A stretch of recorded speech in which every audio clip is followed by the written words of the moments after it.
يبتسم. أرض وشعب أخيار قاتلهما لا يخيب، تركوا في الزمان آثار حطهم التاريخ كتب، صمود مقاومة وانتصار، شرفاء ذي عرق طيب. أنا يا سادة وبكل افتخار من المغرب. حديثة العهد بانت جاي المسار لضالي أقديم. رنبدو غمست نيان الخطاب التاريخي صاحب الجلالة اللي كان الخطاب أجدير 2001 بالضبط 17 اكتوبر خص كواسان. الخطابات يفكيسو قلي النخ الملك النخ تعليمات الناس يفكيس الاوامر الناس افاد ان فكيا ين يسيور ديال المجهود يتمازيغ تفاد المقام السيسي اللي قنا. تحياتي وشكرا مبروكه تسبيت صغيره تسبيت صغيره.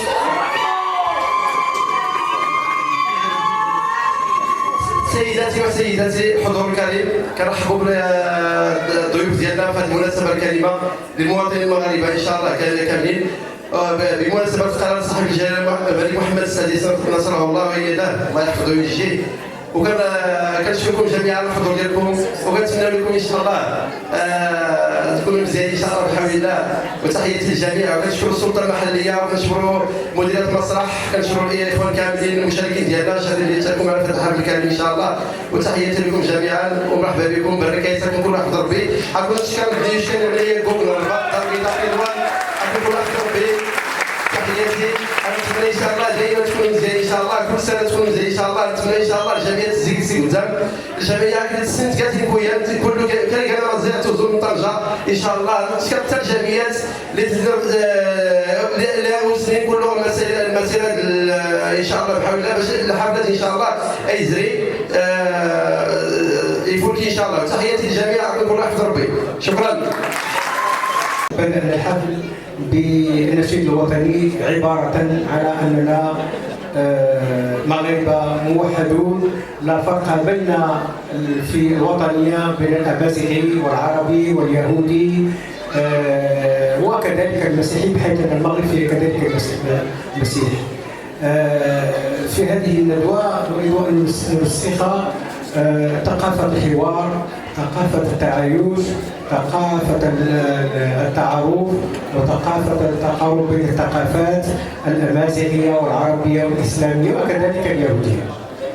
فنحن بحمد الله وشكره في المغرب لنا صدر رحب، ونرحب بالجميع ونتعايش مع الجميع، لأننا ننفرد عن جميع الدول العربية والإسلامية، وأنتم تعرفون كذلك.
وتصوير صورة جماعية مع الأستاذ. فليتفضل سيد رئيس الجمعية سي محفوظ. صورة جماعية.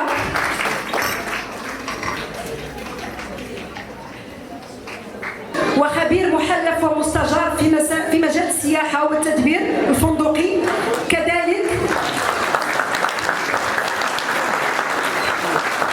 هو رئيس ومؤسس للجمعية المغربية لخبراء وعلم السياحة، عضو بالجمعية العالمية للتكوين الفندقي والسياحي والفيدرالية الدولية، والكاتب كذلك في مجال السياحة. لك هذا الاحتفال اليوم جاء أولا بالتعريف بجمعيات ثمود للثقافة الأمازيغية التي حديث العهد التي تكونت حديثا، ثم كذلك الاحتفال بالاعتراف باليوم الأمازيغي يوم عطلة مؤدى عنه من طرف صاحب الجلالة نصره الله وأيده. ونريد أيضا أن نرسخ لهذا التراث الأمازيغي العريق الذي يعتبر تراثا وطنيا مهما جدا وتراث مشترك بين جميع المغاربة عرب وأمازيغ وكذلك يهود، بحيث أن هناك لدينا أيضا يهود أمازيغ وكلنا مغاربة تحت الراية المغربية الواحدة الموحدة، ونعتز بكوننا دولة من الدول التي تعيش بانسجام وبتشارك بدون انقطاع بين جميع الفئات سواء كانت أمازيغ أو عرب أو يهود، لأننا تعودنا ذلك ولنا هذه الهوية وهذه التربية التي تجدرت منذ قرون. وكذلك أريد أن أقول بأن الثقافة الأمازيغية لها عدة قرون، بحيث أن في منذ 1850 كان الأمازيغ قد احتلوا عرش مصر وقد هزموا الفراعنة وحكموا لمدة ما يقرب إلى قرن من الزمن تلك البلاد. وعرفت المنطقة المغاربية حديما عدة ملوك حيث موحدة. كانت المملكة الأمازيغية، كانت بلاطومي، كان ميسينيسا، كل هؤلاء الذين حكموا في هذه المنطقة وقد خلفوا تراثا كبيرا ومتنوعا. وبالنسبة كذلك لإسبانيا أندلسيا وغيرها فإن تلك الحضارة والثقافة المتواجدة هناك كلها أصلها أمازيغ.